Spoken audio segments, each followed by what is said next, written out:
আসসালামু আলাইকুম। জানবিডির আজকের ক্লাসে আমরা জাতীয় বিশ্ববিদ্যালয়ের অনার্স প্রথম বর্ষের আইসিটি সাবজেক্ট নিয়ে আলোচনা করব। ক্লাসের শুরুতেই আলোচনায় থাকবে অনার্স প্রথম বর্ষের আইসিটি বিষয়ের পাস মার্ক কত। দেন আলোচনায় থাকবে এই বিষয়ে পাশ করা কি বাধ্যতামূলক, অর্থাৎ এই বিষয়ে পাশ না করলে সেকেন্ড ইয়ারে কি প্রমোশন পাওয়া যাবে কি যাবে না। তো এই বিষয়টা ক্লিয়ার করব। একই সাথে এই সাবজেক্টের যে প্র্যাকটিক্যাল আছে, এই প্র্যাকটিক্যাল পরীক্ষা দেওয়া কি বাধ্যতামূলক কিনা এই বিষয়টি ক্লিয়ার করব। একই সাথে প্র্যাকটিক্যাল পরীক্ষা কবে হবে এই তারিখ সম্পর্কেও তোমাদেরকে একটা ধারণা দেওয়ার চেষ্টা করব। এবং সবশেষে এই সাবজেক্টে মাত্র 2 ঘন্টা পড়ে পাশ করার সহজ উপায় নিয়ে আলোচনা করব। ক্লাসের শুরু থেকে শেষ পর্যন্ত একটু মনোযোগ দাও। যেহেতু তোমাদের পরীক্ষা, খুব বেশি সময় আমরা নেব না, সংক্ষেপে আলোচনা শেষ করে দেব। শিক্ষার্থী বন্ধুরা, শুরুতে আসি যে অনার্স প্রথম বর্ষের আইসিটি বিষয়ের পাস মার্ক কত। দেখো, এই সাবজেক্টটার টোটাল মার্কস থাকে 100। ভালো করে বুঝবা কথাটা। টোটাল মার্ক কত? 100 মার্ক। এই 100 মার্কের মধ্যে তাত্ত্বীয় তাত্ত্বীয় থাকে হচ্ছে কত বলো তো? 75 মার্ক। আর প্র্যাকটিক্যাল থাকে কয় মার্ক? 25 মার্ক। এই টোটাল হচ্ছে কত? 100 মার্ক। ভালো করে বুঝবা কথা। এই তাত্ত্বীয় 75% মানে যে মার্ক, এইটার মধ্যে আবার দুইটা ভাগ আছে।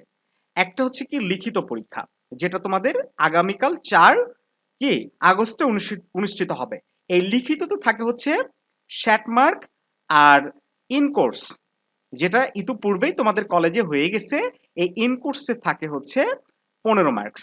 তাহলে 15 আর হচ্ছে 60, মোট 75। এটা ক্লিয়ার? আর প্র্যাকটিক্যালের মধ্যেও ভাগ আছে। প্র্যাকটিক্যালের 16 মার্ক হচ্ছে তোমার যে পরীক্ষাটা অনুষ্ঠিত হবে। ভালো করে বুঝবা। এই প্র্যাকটিক্যালের মধ্যে কিন্তু বেশ কয়েকটা পার্ট আছে। একটা হচ্ছে খাতার উপর ডিপেন্ড করে তোমাকে 5 মার্ক দেওয়া হয়। তারপর হচ্ছে ভাইবা আছে, ভাইবাতে ডিপেন্ড করে দেওয়া হয় 6 মার্ক। ঠিক আছে? আর প্র্যাকটিক্যাল যে ল্যাব, যেখানে কিছু পরীক্ষণ দেওয়া হয়, সেখানে মোটামুটি 15-16 মার্ক থাকে। এই মোট এই সব ডিস্ট্রিবিউশন মিলে হচ্ছে প্র্যাকটিক্যালে 25 মার্ক। তো ইন কোর্সের ঝামেলা শেষ। ইন কোর্সের বিষয়টা আলাদা। এবং প্র্যাকটিক্যাল এবং তাত্ত্বীয়, এই দুইটার কিন্তু কোড নাম্বার যেটা, সেটা আলাদা। অর্থাৎ এই দুটাতে আলাদা করে পাস করতে হবে এবং আলাদাভাবেই পরীক্ষায় তোমাকে বসতে হবে। তো দেখো, কোনো স্টুডেন্ট যদি অনুপস্থিত থাকে আলাদা আলাদা করে, তাহলে কিন্তু এই সাবজেক্টে সে কোনোভাবে পাস করতে হবে। সেটা তো আমরা পরে আসছি, আগে পাস মার্ক আলোচনা করি। 75 এর মধ্যে কত পেলে সেই স্টুডেন্ট পাস হবে। অর্থাৎ প্র্যাকটিক্যাল আলাদা করে পাস করতে হবে, আবার কি লিখিত এই 75 আলাদা করে পাস করতে হবে। তো এই 75-এর মধ্যে কোনো স্টুডেন্ট যদি, জাতীয় বিশ্ববিদ্যালয়ের নিয়ম হচ্ছে যে মোট মার্কসের 40% মার্কস পাস করার জন্য পেতে হবে। অর্থাৎ 100 মার্কের মধ্যে 40 মার্ক হচ্ছে পাস মার্ক। তো যেহেতু এখানে 75 মার্কস, সো এইটার যদি 40% আমরা করি, 30 মার্কস আসে। কত মার্কস? 30। তাহলে 75-এর মধ্যে ইনকোর্স এবং লিখিত, কি বললাম, ইনকোর্স এবং লিখিত এই দুইটা মিলে একটা স্টুডেন্টকে মাস্ট বি 30 পাইতে হবে, না হলে সে ফেল করবে। তাহলে পাস মার্ক কত, এই বিষয়টা ক্লিয়ার? আরেকটা বিষয় আবারও ক্লিয়ার করে দিচ্ছি, এই 30 মার্ক কিন্তু লিখিত এবং ইনকোর্স দুইটা মিলে, আলাদা আলাদা কিন্তু নয়। কথা ক্লিয়ার? আচ্ছা, আমরা পরের প্রশ্নে চলে যাই। তাহলে পাস মার্ক কত হলো? 30। এই বিষয়ে পাস করা কি বাধ্যতামূলক? না, এই বিষয়ে পাস করা বাধ্যতামূলক নয়। তবে পাস না করলে তুমি অনার্স পাসের সার্টিফিকেট পাবে না। বাধ্যতামূলক বলতে এটা আমি বুঝাচ্ছি যে সেকেন্ড ইয়ারে প্রমোশন পাওয়ার জন্য কয়টা সাবজেক্টে পাস করা দরকার বলো তো? তোমার 60টা সাবজেক্টের মধ্যে কিংবা 8টা সাবজেক্টের মধ্যে যে কোনো 50%, মানে 4টা সাবজেক্টে যদি পাস করো, কয়টা? 4টা সাবজেক্টে তোমাকে মাস্ট পাস করতে হবে, তাহলে তুমি সেকেন্ড ইয়ারে প্রমোশন পাবে। এখন তার মধ্যে কি আইসিটিতে বাধ্যতামূলক? না, তুমি যে কোনো 4টাতে পাস করলে সেকেন্ড ইয়ারে প্রমোশন পেয়ে যাবে। এটা কোনো মানে আইসিটির উপর কোনো এরকম স্পেশাল নিয়ম নাই। ঠিক আছে? এখন আসি, প্র্যাকটিক্যাল পরীক্ষা কি দিতেই হবে? হ্যাঁ, প্র্যাকটিক্যাল পরীক্ষা দিতেই হবে। প্র্যাকটিক্যাল পরীক্ষা কেউ যদি না দেয়, তাহলে প্র্যাকটিক্যালে অ্যাবসেন্ট আসবে এবং এই সাবজেক্টটাতে সে পাস করবে না, ফেল করে যাবে। এটা তার ফেল দেখাবে, আবার তাকে প্র্যাকটিক্যাল দিতে হবে। তো প্র্যাকটিক্যাল পরীক্ষা কি আসলে ফেল হয়? হ্যাঁ, হয়। প্র্যাকটিক্যাল খাতা যদি সাবমিট না করো, কোনো পরীক্ষা যদি না দাও, কিংবা টিচারের সাথে যদি দুর্ব্যবহার করো, টিচার কিন্তু ফেল করে দেয়। বাট ইউজুয়ালি এটা নিয়ে এতটাও টেনসড হওয়ার কিছু নাই। তুমি যদি অ্যাটেন্ড করা টিচারদের সাথে যদি অনাকাঙ্ক্ষিত কোনো ঘটনা না ঘটাও, তাহলে এমনিতেই তোমাকে পাস করে দিবে। ঠিক আছে? এটা নিয়ে দুশ্চিন্তা করতে হবে না। এখন আসি প্র্যাকটিক্যাল খাতা তোমরা কিভাবে দাগাবে, এটা নিয়ে আমরা একটা বিস্তারিত ভিডিও পরীক্ষা যখন শেষ হবে তখন আমরা দিয়ে দিব। এবং তোমরা যদি চাও আমাদের থেকে প্র্যাকটিক্যাল খাতা সরাসরি অর্ডার দিয়ে নিতে পারো, আমরা দিব। তবে এটার প্রয়োজন হয় না, তোমরা নিজেরাই একদিন পরিশ্রম করলে প্র্যাকটিক্যাল খাতা রেডি হয়ে যাবে। তো শিক্ষার্থী বন্ধুরা, এরপর আমরা আলোচনা করি যে প্র্যাকটিক্যাল পরীক্ষা কবে হবে। দেখো, প্র্যাকটিক্যাল পরীক্ষার রুটিন কিন্তু এই রুটিনের সাথে প্রকাশ হয়নি। প্র্যাকটিক্যাল পরীক্ষার ডেট এটা কলেজ কর্তৃপক্ষ পরবর্তীতে ডেট দেয়। দেখো ভালো করে বুঝবা, যখন এই রুটিনের যে রুটিনটা প্রকাশ হয়েছে, এই রুটিনের পরীক্ষাগুলো যখন শেষ হবে, তখন বিশ্ববিদ্যালয় কর্তৃপক্ষ একটা ডেট দিবে যে 15 সেপ্টেম্বর থেকে 30 সেপ্টেম্বরের মধ্যে প্র্যাকটিক্যাল পরীক্ষা সম্পন্ন করতে হবে, এরকম একটা ডেডলাইন দিবে। আর এই ডেডলাইনের মধ্যে কলেজগুলা ইন্ডিভিজুয়ালি একটা করে ডেট দিবে যে এই ডেটে এই কলেজে তোমাদের প্র্যাকটিক্যাল পরীক্ষাটা হবে। ঠিক আছে, এটা কলেজ তখন তোমাকে ফোন দিয়ে বা মেসেজের মাধ্যমে এই ডেটটা জানিয়ে দেবে।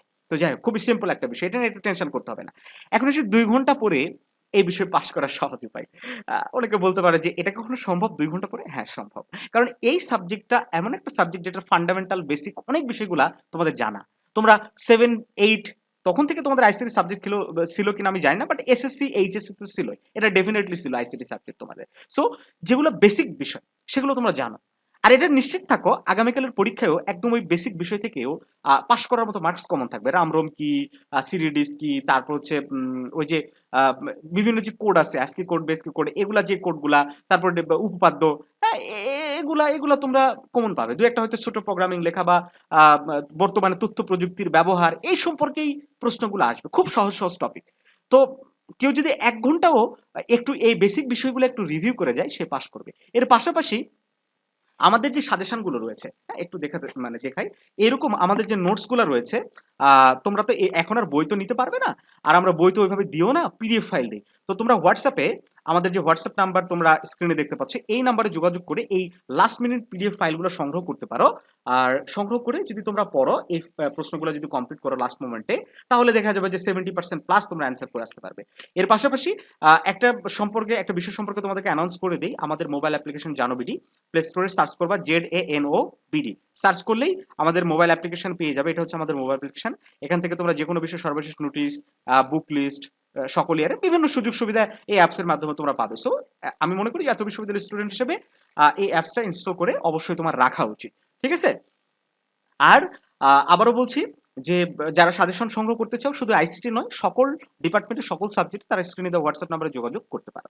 তো ভালো থাকো সবাই। এই বিষয়ে আরো যদি কোনো প্রশ্ন থাকে বা জানার থাকে, কমেন্ট করে জানাতে পারো। আমরা প্রত্যেকটা কমেন্টের রিপ্লাইতে থাকি। হ্যাঁ, ঠান্ডা মাথায় আগামীকাল পরীক্ষা দিবা। 3.5 ঘন্টার পরীক্ষা। আশা করছি সবার পরীক্ষা অনেক অনেক ভালো হবে। সরি, 3 ঘন্টার পরীক্ষা। অনেক অনেক ভালো হবে ইনশাল্লাহ। ভালো থাকো সবাই।